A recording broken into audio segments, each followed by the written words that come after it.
আমার 28 বছর আমি ধর্মসভা করেছি, আমি বুঝতে পেরেছি একটা দলে আমাকে জয়েন করতে হবে। তৃণমূলে যাওয়াটা একটা দুর্নীতিগ্রস্ত দলে যাওয়াটা পশ্চিমবাংলার মানুষ এটা ভালোভাবে মেনে নিতে পারছে না। তবে গতকালকে যখন তৃণমূলের কয়েকজন নেতা আমাকে ফোন করেছিলেন, আমি তাদেরকে জিজ্ঞাসা করলাম, দাদা আপনাদের দলের জেনারেল সেক্রেটারি কতজন? তিনি আমাকে অকপটে উত্তর দিলেন, দাদা এটা আমার পক্ষে বলা সম্ভব নয়, কারণ কখন কাকে বসিয়ে দেয় বোঝা মুশকিল।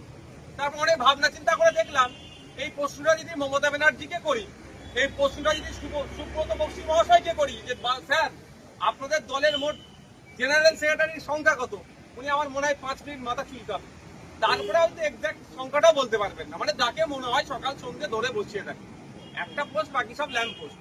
শওকত মোল্লা সাহেবের এখন অস্থিরতা বাড়বে, কারণ যে কাসেম ভাই সাহেবের সম্পর্কে, ভাইজান সম্পর্কে শওকত মোল্লা এতদিন আক্রমণ করেছে, বাই ডিফল্ট ডেজিগনেশন অনুযায়ী কাসেম ভাইজান শওকত মোল্লার অনেক ওপরে বসছে। কাসেম ভাইজানকে এখন ভাইজান সম্বোধন করতে হবে, ফলে ওনাকে একটু ফাটবেই। দেখুন, আপনারা অন্য রাজনীতি দলে গেছে, আমি তৃণমূলের কংগ্রেসের চরম বিরোধী, বিজেপি চরম বিরোধী, খুশি হওয়ার প্রশ্ন আসবে কেন? তবে হ্যাঁ, রাজনৈতিকভাবে আমি তাকে স্বাগত জানাবো, রাজনৈতিক ময়দানে রাজনৈতিকভাবে মোকাবেলা করার জন্য আহ্বান জানাবেন। আমি সকলকে আহ্বান জানাবো। তৃণমূল কংগ্রেসের সাধারণ সম্পাদক হলেন, আপনার পারিবারিক সম্পর্ক রয়েছে। দেখুন, ডেমোক্রেসিতে অংশগ্রহণ করা, ভোটিং সিস্টেমে অংশগ্রহণ করা, ইলেকট্রাল পলিটিক্সে অবশ্যই দরকার বলে আমরা অনেক আগে থেকেই রাজনীতির ময়দানে এসেছি।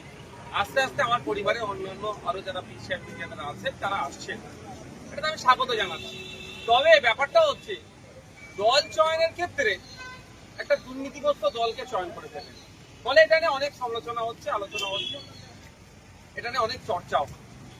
এতটুকু বলবো যে যে দলটাকে উনি নাম লিখালেন সেটা একটা দুর্নীতিগ্রস্ত দল, যেই দলের অপদার্থতার জন্য, যেই দলের ব্যর্থতার জন্য, নোংরামির জন্য, চুরির জন্য যে 26,000 চাকরি বাতিল হয়েছে, তার মধ্যে অনেক যোগ্য আছে, আজকে যোগ্যগুলো রাস্তায় বসে।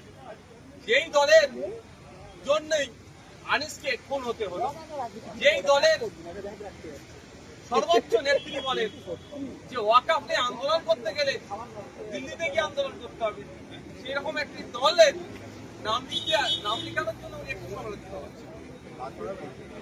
প্রকাশ করছেন খুব ক্যানিংয়ের বিধায়ক শওকত মোল্লা, তিনি বলছেন যে মাটির কিন্তু কখন কি বলেন ঘটনার বিভিন্ন করেছেন এবং এদের মনে হয় খুব বেশি রুজি রোজগার।